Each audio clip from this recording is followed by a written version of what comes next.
Welcome back to Road America for Superbikes at Road America. We have 6 different categories on the property here this weekend, having just wrapped up qualifying for the Stock 1000 category. New track record set by Andrew Lee, but it is now time to turn our attention to Motovation Supersport, their second qualifying session of the weekend. Yesterday, if you're just now joining us, we had a rain shower that came in just about 5 minutes before the start of the Supersport qualifying session. And Roger Hayden, that meant not a lot of bikes were ready to go out. No, not at all. Only a handful of riders went out, so really don't have any. This is going to be a big qualifying for these teams and these riders that didn't get a lap in yesterday in that qualifier because of the wet. So no mistakes this morning because you're not going to have a lot of time to set that time for the grid.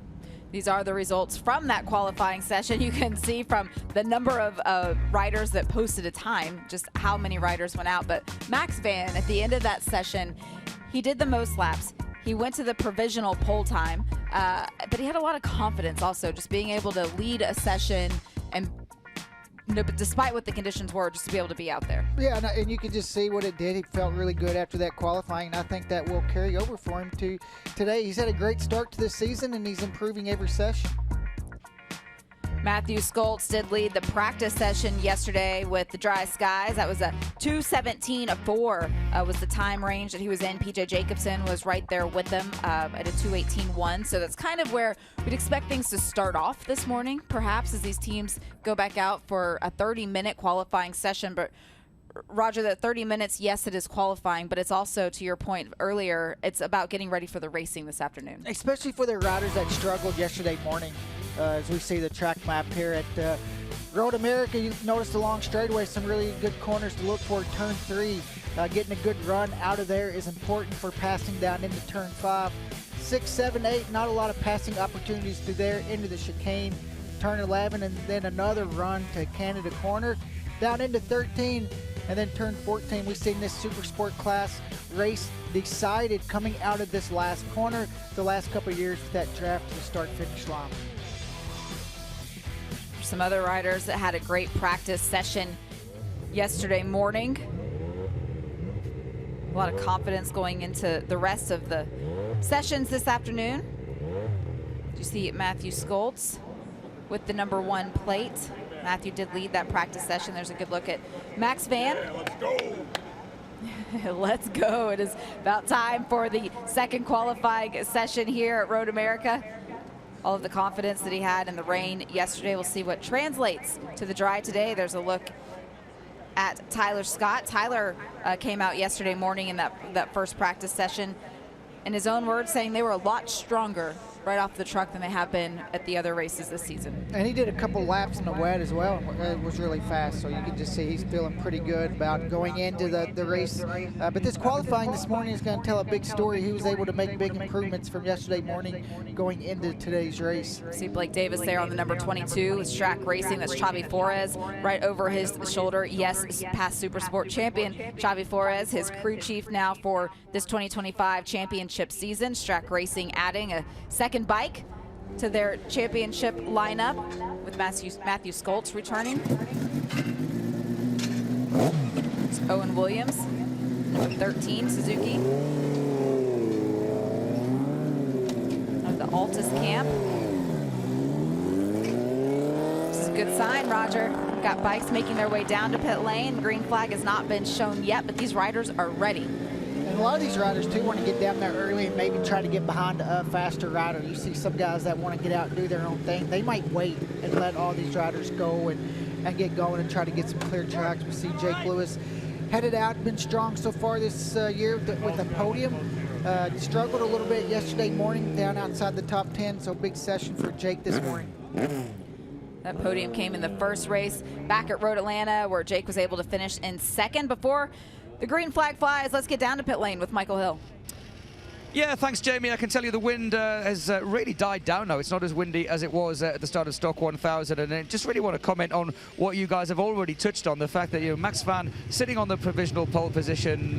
Whoever comes across the line first at the end of the first flying lap is going to supersede that lap time clearly. So Max will lose that provisional pole position. I agree with Roger. Max is having a good season. He's building confidence, and having that P1 will certainly help him today as Cameron Peterson just comes past me here in the pit lane. He's another rider, I think, that hasn't really shown his full potential this year, obviously getting injured at the start of the season, Roger, but he's going to get more and more used to the Ducati. PJ Jacobsen didn't go out yesterday, neither did Kelly Yakov, and neither did Matthew Scholz. Matthew just sat patiently on the pit wall. Doesn't look like in any great hurry, but he's got a lot of experience, hasn't he? The defending champion, the Yamaha R9, winning the first race of the season, and Matthew now gets on the bike. This, I think, is going to be a really exciting season. I'm keen to see just what kind of lap times we can get from this new R9. How much more forward can we go in terms of outright pace with this new bike? I think we're going to find out a lot of those answers here in this second qualifying session. It's interesting, Roger. A lot of the riders were at pit exit waiting for the green flag to be shown to begin this qualifying session, but they left in a bit of a gaggle, and to the point that Michael Hill was making Matthew Scholz as the defending champion. He waited for them to leave. It's a long racetrack, but in terms of traffic, all being out there together to start it off, it seems like there's a split idea here. Yeah, and you're going to waste a little time getting through traffic, but also if you're struggling a little bit, you might be trying to get out there and get behind somebody. That's why you see like Blake Davis, very first rider out of the pits. Now he has clear track. Matt's letting all these riders go where he doesn't feel like he wants to do his own thing. He doesn't want to get involved with other riders and wait for the track to be clear. See track conditions at the top of your screen. It's a beautiful 76 degrees in terms of track temperature, 56 degrees for the air temperature. Very cool, very comfortable. That humidity staying fairly low for this time of the year, but that wind is continuing to die down to the point that Michael Hill made. And some of the riders yesterday, when the wind started to pick up, they said that they could really feel it. And with the different twists and turns and 4 miles of the racetrack here, it's a different wind angle at different points, so it's nice to see a little bit of consistency this morning. And the big thing with the wind here as well, we talk a lot about the long straightaways here, so you think about a tailwind going into turn 1 or turn 5, either direction is going to put you into that corner a lot quicker than without a tailwind. And then also for braking, if you have a headwind heading into turn 1, you're going to be able to brake a lot deeper because the wind's going to be able to slow you down. So it's something these riders and teams are going to look at and see what the wind conditions are when they head out. You see number 85, Jake Lewis, there from the Altus Motorsports team, a split manufacturers this season for Altus Motorsports. Jake Lewis aboard the Yamaha, filed in right behind Blake Davis, also aboard the new Yamaha R9, him from Strack Racing. But that strategy you talked about, wanting to get out behind somebody, is exactly what Jake did. And that's for him struggling a little bit yesterday, get out behind Blake. Blake, it was in the top 5, so just get out there and see what he can do. You see PJ Jacobsen right here. You see his teammate Kayla goes out and was waiting on PJ to go out and follow her teammate. That is just such a good move for Kayla to go out there and follow PJ and be able to use that teammate. But also right behind PJ and Kayla, you saw that number 45 Ducati, also Ducati, of Cameron Peterson. So we've got 3 Ducati riders out on the track together from 2 different teams. It's a good opportunity for you to see where your bike is better than the other team. What are we doing better? Are we stronger off the corner? Do we have more top speed? And on the flip side of that, where are we struggling? Where's the Ray Hall Ducati better compared to us? So it's a good opportunity for both these riders to see where they're a little bit stronger. Great opportunity for Kayla as Cam Peterson came by. She can now follow along behind her teammate, PJ Jacobsen, as well as Cam Peterson. She was also very confident after that practice session yesterday morning. She came out with it was her best first practice session of the season, inside of the top 6. PJ even made a comment about that when we heard from him down on pit lane during the wet Supersport qualifying session when nobody was going out. He said, there's the risk versus reward. You really have to take it into consideration at a track like this. The speeds are so high, it can go wrong so quickly, but they felt like they had something pretty solid after that practice session taken to today. And Kayla, too, really had a lot of confidence after that first session, so don't want to go out in the wet and throw all that away. And you can see right now she's able to stay right here with her teammate and Cam Peterson in such a good spot for her early on in this qualifier.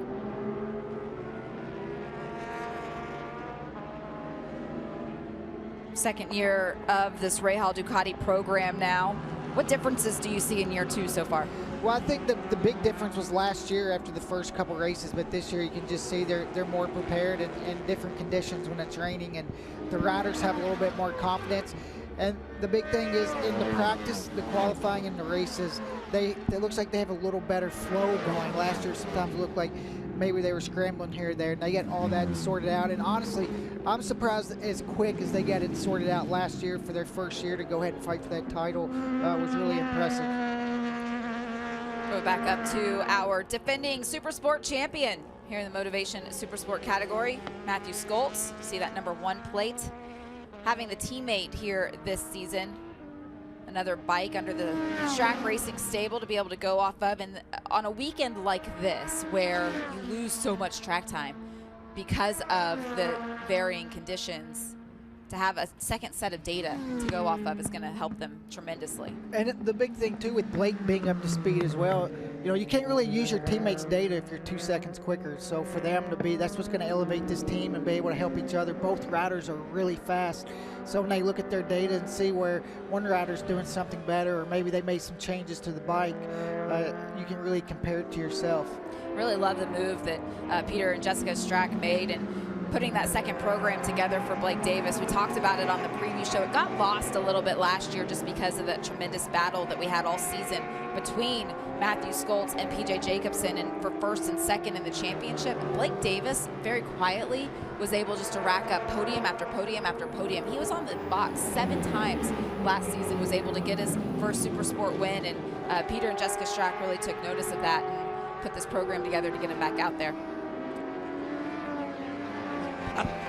Another thing, Jamie and Roger, to think about when it comes to the racing team is not only what they've done in terms of adding a second bike, but they've also brought in some new key personnel. Xavi Forez, who I spoke to yesterday, as a rider coach, as a mentor, as a crew chief, a rider, of course, that is not only a MotoAmerica champion, but a lot of experience in the World Championship, World Endurance as well. Roger, for having somebody like him on the program as well, that can only elevate not just Blake, but it's also going to elevate Matthew as well, surely. Well, he's going to come in, he's going to have ideas, and they run into situations. He's going to be able to go back to his experience where he struggled with whatever this might be, whether it's a strategy before a session. So that's one thing you can't replace is that experience. And not only does Blake get a really good crew chief, he gets a coach as well that has all that experience. And that's the big thing, is just being able to bring those experiences to a team and just use that knowledge. See Matthew Skoltz here working his 3rd flying lap of this qualifying session. Tyler Scott just put in his best time at 2:18.7. Looking at that first practice session, that is his quickest time of the weekend, and with 22 minutes remaining in this qualifying session, it's only going to get better and better for Matthew Skoltz now into the 2:17s, a 2:17.9, still about half a second off of the pace that he was able to have in that first practice session. You see Josh Hayes there on the number 4. We haven't seen him up on the scoring pylon yet. What's going on this morning for Josh, Michael?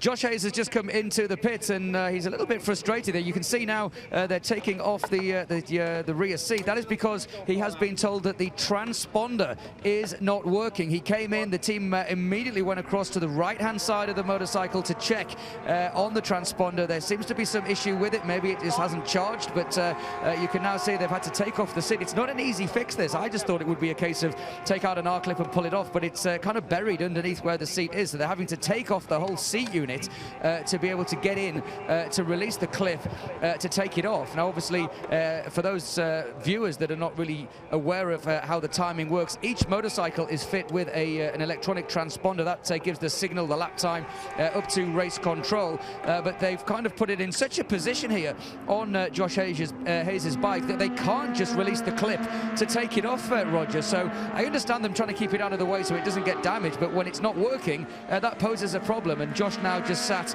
on the wall, and of course in this situation he can't do anything other than wait for them to change it, and they still haven't got it off, Jamie. So this is going to be a few minutes, I think, before we see Josh Hayes back on track. This is a big blow to the strategy here for this qualifying session, to be able to go out, work on some race pace, see what the track has in it. And for Josh Hayes, you know how fierce of a competitor he is. It's going to kill him to be sitting there watching everybody else continue to improve. Yeah, and here with this long track, we've talked about the lap times being really long. You do not want to spend any extra time on pit lane because you're losing out on laps.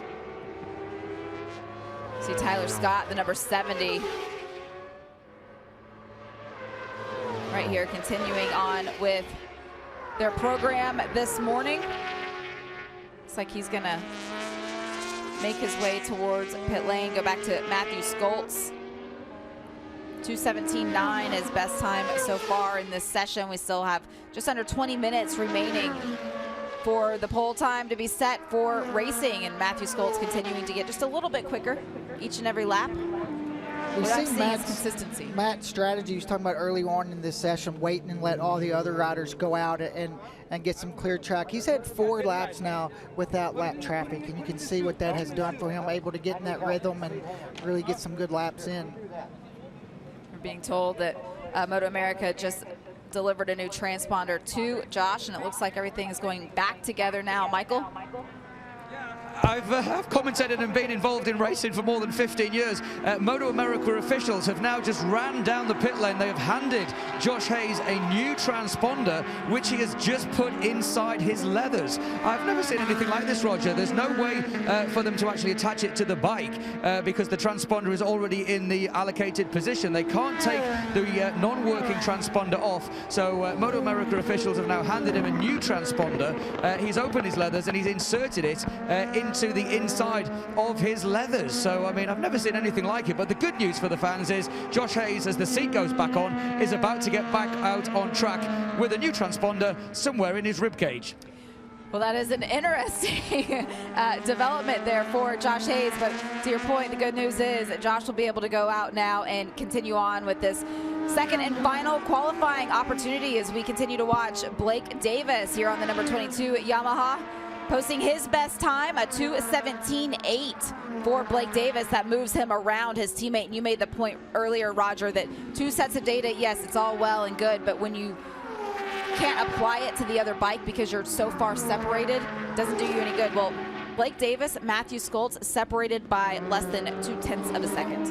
Matt was on a really good lap again. You can see there on the sector time, the third one. He's lost a little bit, had some traffic behind him, but both these riders here, first and second, is just they're gonna help each other, and especially for Blake, having an experienced rider like Matt.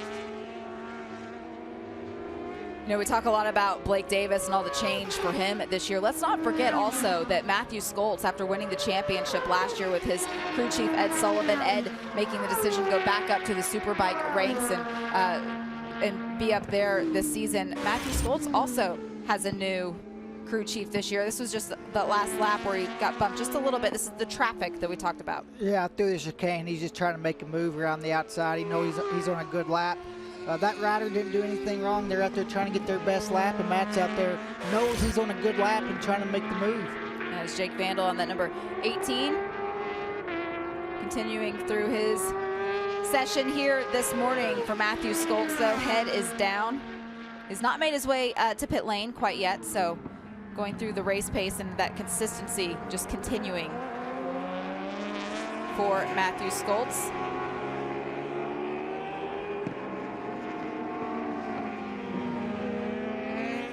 Looking for Josh Hayes on timing and scoring to see if he has been able to put a time up on the board yet. And still on that outlap, so it's not being shown inside of the top 20 that's on the screen that we have right now. As we go back to Matthew Skoltz, went red there in the first sector. Tyler Scott's on a good lap right now.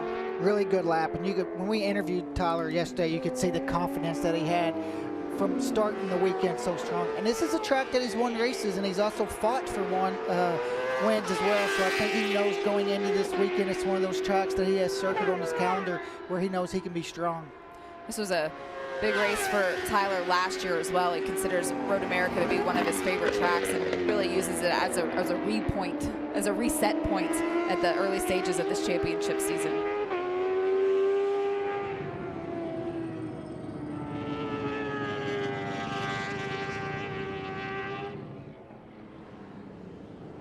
See Tyler Scott, personal best there in the first and third sector. PJ Jacobson just put up his best lap time of qualifying so far, putting himself up there into third. Currently running. We have over 15 minutes remaining in this qualifying session, and Tyler Scott moves himself up to the top with a 2:17.4, by far his best time of the weekend. So just continuing through the motions here. And then Matt right away, 2:17.3. He's back there to the to top. answer, yep. That's really shows us what to expect when we get to racing later on this afternoon. You look at how close they are in terms of outright pace. It's going to be a great battle. Kayla's continuing that strong start she had yesterday morning, setting 5 early on in this second qualifier. So that's a good spot for her if she can end up there in the middle of that second row. Oh, it's a great point. She's right there ahead of Cameron Peterson. The Ducati sandwich with PJ Jacobson right in front of her. So it's a great spot for her in qualifying. Did you see Cameron Peterson there, the number 45 from Warhorse HSBK Racing, Ducati Supersport program here this season. Cam Peterson is taking advantage of this great opportunity. Team bringing him over to see what he can do in this championship. Cam's just going to get stronger as this year goes on. You know, this is his first time on the Ducati, not a lot of testing before the season started, so he's really trying to learn a lot early on throughout this year, but once they get that dialed in after the first couple races, I think you'll see Cam fighting for wins. See the number 23 of Corey Alexander right there alongside Josh Hayes, who is now posting times here in this qualifying session.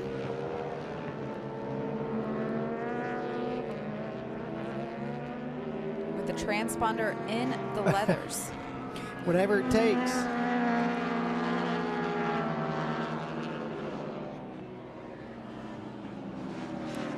But you can see with that, you know, with that problem, he's lost over half this session. So, I mean, it's a big here at Road America, man. When you have little mistakes or little problems, it gets double here with this long lap.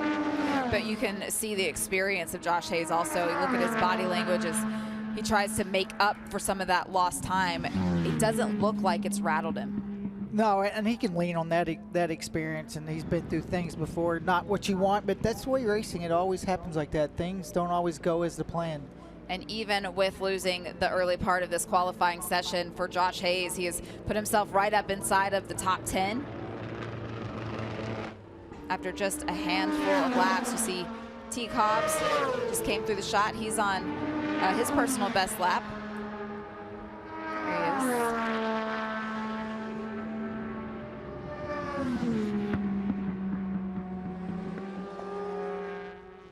It's right there in front of Josh Hayes in terms of lap time at the moment. A lot of work on pit lane. If you look at that scoring pylon on the left-hand side of your screen, you can see T. Cobbs, Josh Hayes, and the two riders that we were just watching, two of the only riders that are out on the racetrack right now. You can see Cam Peterson, who was just on pit lane, is now on his out lap. There's a good look at Kayla Yakov.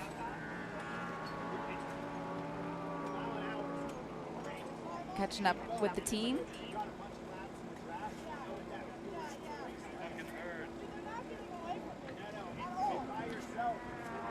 Did you hear that, Roger? That's a great bit of confidence for Kayla. She said, they're not getting away from me. She's able to stay right there with the other two Ducati riders she was talking about, PJ Jacobson and Cam Peterson. And also for her, if she can go out behind PJ here and just continue this good qualifying and be a good starting spot and be able to get this draft early on in the race. But the momentum's going the right way for Kayla. She looks really confident. Looks like she's struggling a little bit with the front end. You can see her kind of moving her hands around a little bit, but she's feeling good, and awesome weekend for her so far. Great start for PJ Jacobson, our current points leader here in the Motovation Supersport category. He has one win on the season. That came back in the first race at Road Atlanta. The advantage that he's been able to have, though, is when he didn't win, he's been second in the other 3 races. That's given him a pretty good little points gap over Matthew Skoltz and Blake Davis, who's sitting in third.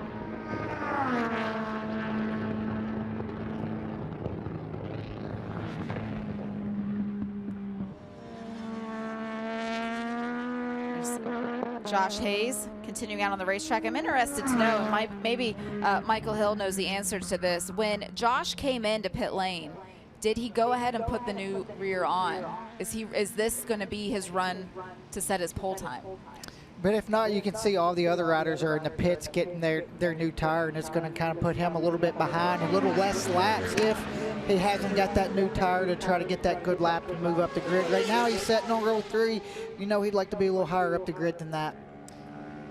Yeah, I think he would like to be further up the grid. To answer your question, Jamie, the answer is no. He did not change the rear tyre at all. There was a big sort of, as I said, a bit of a fluster, a bit of a panic in terms of trying to get that transponder off. As I said, he put the new one into his leathers, and he's on the same tyre. I can confirm there was no tyre change for Josh Hayes. And again, you've just seen the same pictures that I'm looking at. He's making a couple of mistakes, is Josh. He went wide coming out of the final corner. That will have disrupted his rhythm going up the hill. That would have cost him some speed. Then he went wide into turn 1. So don't know whether he's a little bit flustered, Roger, but it's not smooth sailing so far for Josh. But with a little over 9 minutes left, I mean, he does have time to come in and change the tyre if he wants. I guess that is going to be down to him now. He does have time, but that time is ticking away. I mean, you think about the length of bringing the bike in, making the change, and then the outlap. We have less than 10 minutes remaining in this session. If he does, he's not going to get many laps, and he needs to make that move pretty quick to come in and get that tire if that's going to be his plan. And you know he's going to want that grip. You know, he started with the tire from yesterday and can definitely move up, can lower that lap time if he comes in and get a new tire. See, Cam Peterson here was the first of the top 6 riders to exit pit lane with the new rear. He's just done his personal best in the 2nd sector. Go back to Teague Hobbs, working a lap right now that is an improving lap for himself and has got a clean racetrack around him.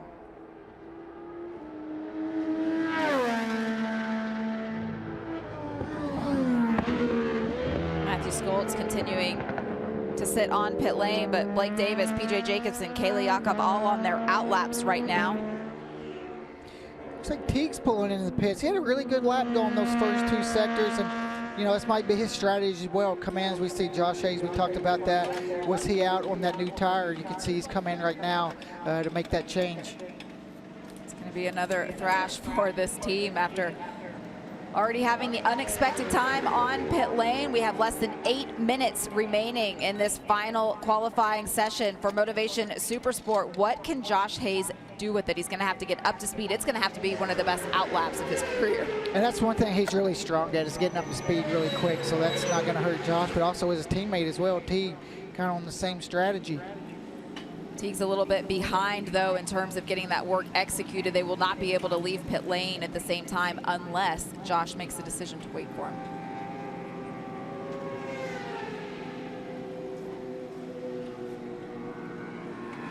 See Josh now climbing back over the wall. Looked like he was looking at the timing and scoring screen that was there on pit lane. As Matthew Skoltz, our defending champion, provisional pole sitter, now exiting pit lane with 7 minutes remaining in this qualifying session. Track record is a 2:16.6. Right now they're at a 2:17.3. Jamie, you think, do they break it? I think Matthew Skoltz is leaving pit lane motivated. You see him looking over his shoulder, wants to know who's there, who's coming. I think Matthew's going to go for it. I'm with you. I think if he doesn't, it's going to be close. But I don't think Matthew's going to be the only one that goes for it. Tyler Scott has a lot of momentum, personal momentum coming into this weekend. Felt like they unloaded really well. He's currently also right there at a low 2:17. And then you have Blake Davis, who you heard him on the podium after the last race. He said, I need to be going for race wins. I want to be going for the pole. And he feels like he has the speed to do it. But now he's stuck in this big pack with 6 minutes remaining in qualifying. Let's get back down to Michael Hill.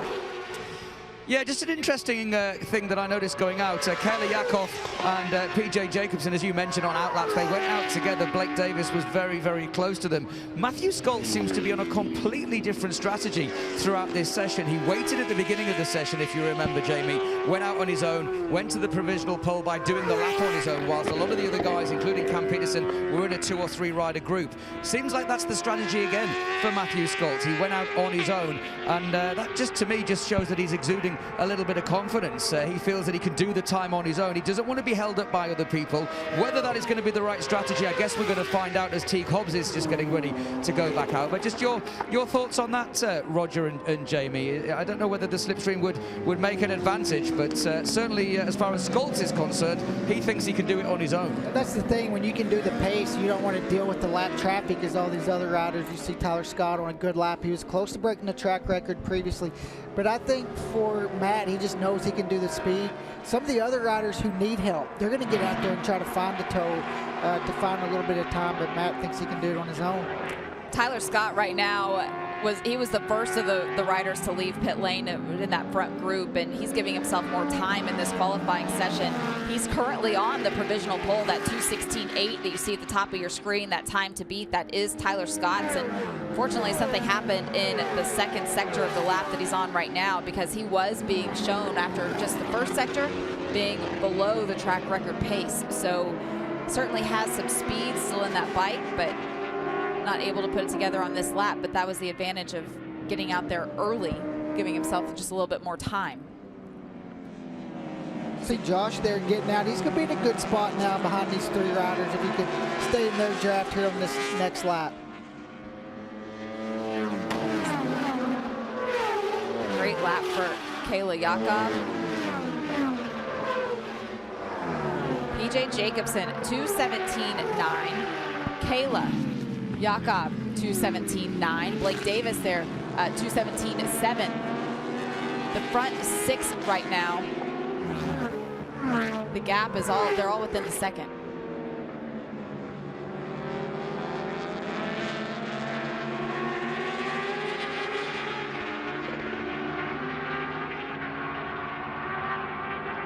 Josh Hayes is in a good spot right behind this group on the racetrack. Blake's going to get a double draft down into turn 5. He's able to get Caleb, but not PJ.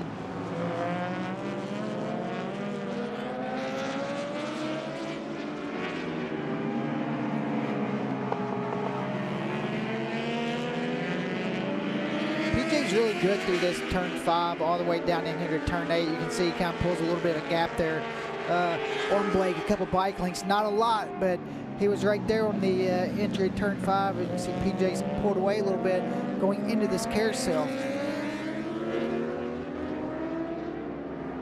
can see Kayla Yakov holding on to the back of Blake Davis, to the point that she made to the team on pit lane, they're not getting away from me. Just got to be able to put all of those pieces together. She was personal best on the first sector.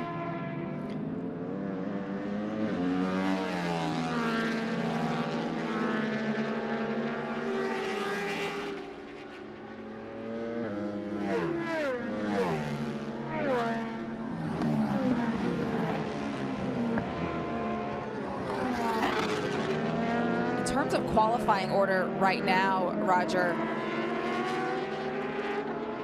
Blake Davis is ahead of PJ Jacobson on that provisional grid. But right now, Blake is learning where PJ's better by sitting behind him. And this lap is going to be even better for Blake because he's been able to use that draft. And for Blake, this is a good spot. PJ's doing a good lap, but for him, he's able to use this draft to that Ducati. PJ goes up to the 3rd row, but you see the 3rd place, but you see what it did to Blake being in that draft. Blake Davis has now gotten around Matthew Scholz on that last lap at 2:17.0 for Blake Davis, 2:17.1 for Matthew Scholz.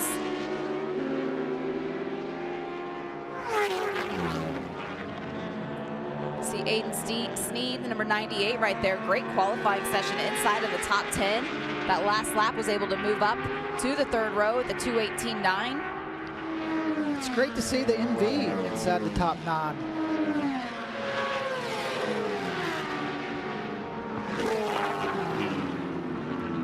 2:21 in that first practice session, so big gains here on the second day of on-track activity. And that draft as well, we've talked about it a lot. You can see what it can do for a rider when they get in that draft. As we go back to the screen and see where Matt is, he's on a good lap right now. He went his personal best through that first sector, but he is nowhere close to where Tyler Scott and Blake Davis were on that last lap. And it's going to be close whether or not he gets by the stripe to get one more lap in. It's going to be right down to the wire. 27 seconds remaining before the checkered flag is shown. Jake Lewis is on a good lap.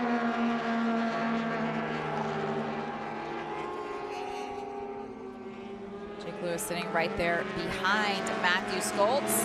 All right, as they come up the hill, the clock continues to tick down. Is he going to get another lap? He is. For Matthew Skoltz and Jake Lewis, another lap being given. Time to beat a 2:16.8. That was set by Tyler Scott. Matthew Skoltz's best time a 2:17.1. Jake Lewis's best time a 2:17.6. But they're both being shown on timing and scoring, Roger, as getting the checkered flag. Definitely didn't see it as, unless the timing, they know when it goes across the start-finish line or not.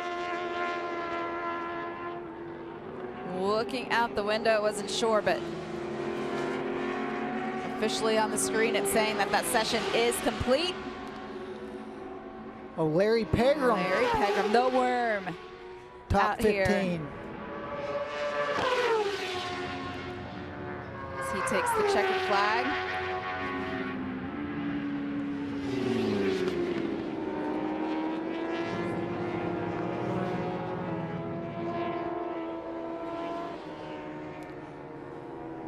And Tyler Scott just taking the checkered flag, his best time on that last lap, a 2:16.7 for Tyler Scott, nearly 0.3 of a second quicker than anyone else in the field. Starting off with second place qualifier Blake Davis with a 2:17.0. So we didn't get all the way down to the track record pace here in the second qualifying session, Roger, but it was close. It was close, and I think even in the races as well, there's still a possibility for that track record to fall, even with the draft. Regardless of record or not, is a tremendous qualifying effort for Tyler Scott and the entire Vision Wheel M4 X-Star Suzuki team. The last lap putting up the best time in the session, but he did a couple of them. He was consistently there in the 2:16s. Question's going to be, can he do it? What can he do over the course of a full race? And for Tyler, he's really good at playing the draft here at Road America, able to stay in. He doesn't have to lead every single lap. He always is able to put himself in that right spot there on the last lap. So for Tyler, he's got to be feeling strong going into this race and knowing he's going to be a contender for the win. He knew it when they came off the truck yesterday, and he was able in that first full practice to be able to be right there where he wanted to be. This was going to be a good weekend for him, continuing that momentum. Did not let the conditions yesterday get in the way of any of that.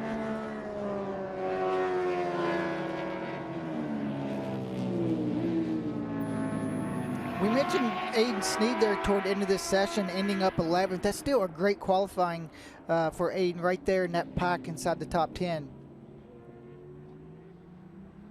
He's able to qualify ahead of Josh Hayes, who will start back on row 4.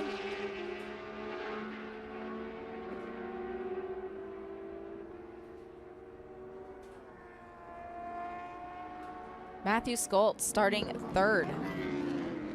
Able to stay on the front row, but what is that going to do to overall strategy in terms of the race later on? One of the things that Matthew has always talked about was the fact that obviously it starts at the start of the race, but for him, starts has not always been his strongest suit, but today he's going to need a good one.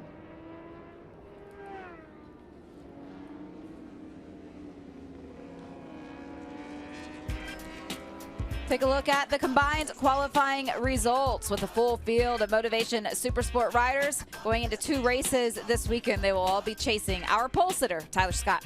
We talked about Kayla. She ended up staying on that second row there in 6th, and Ken Peterson right there going to start on the third row. Good effort by Teague Hobbs, Corey Alexander to be in the front 3 rows, and then Max Van. All the confidence after leading the qualifying session yesterday, able to stay inside of the top 10.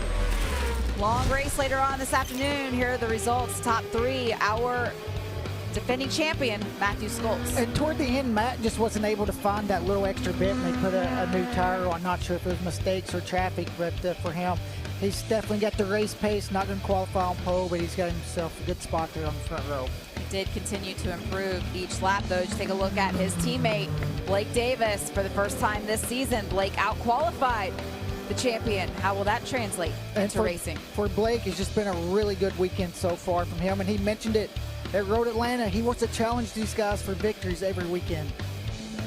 We go to the top, and Tyler Scott knew he had something for the rest of the field and was able to execute it perfectly. His best lap being his last lap, but a lot of consistency to get to that point. Let's get down to Michael Hill and hear from Tyler Scott. Yeah, let's hear from the man of the moment. It's pole position at Road America for Vision Wheel M4 X-Star Suzuki and Tyler Scott. Tyler, that was an impressive session, not just one, but a multiple number of laps to get yourself on that pole position. Great job. Yeah, the whole Vision Wheel M4 X-Star Suzuki team and me have been working really hard through the past rounds. You know, we've been struggling.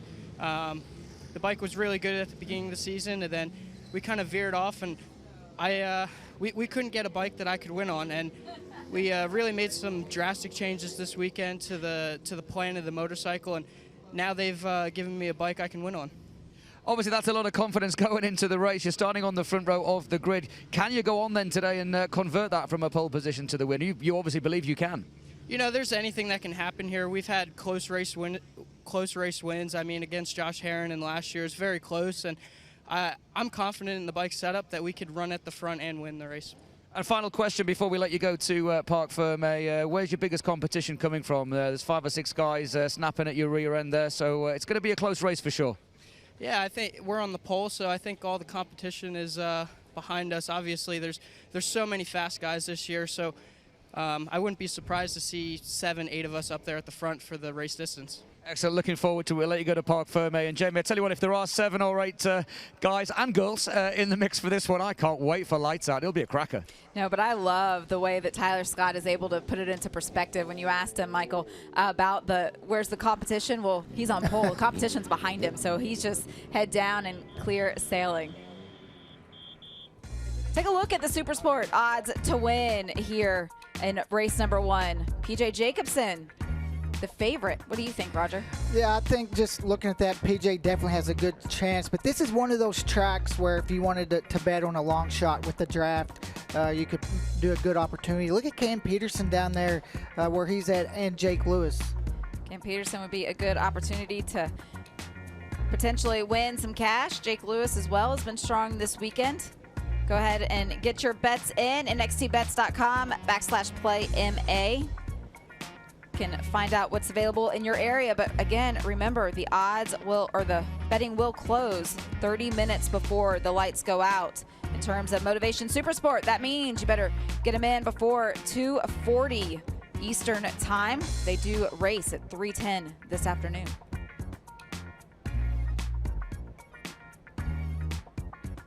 We're going to step away and take a quick break. After this Motovation Supersport qualifying, great effort by Tyler Scott, our pole sitter for this afternoon. We'll be back with more right after this.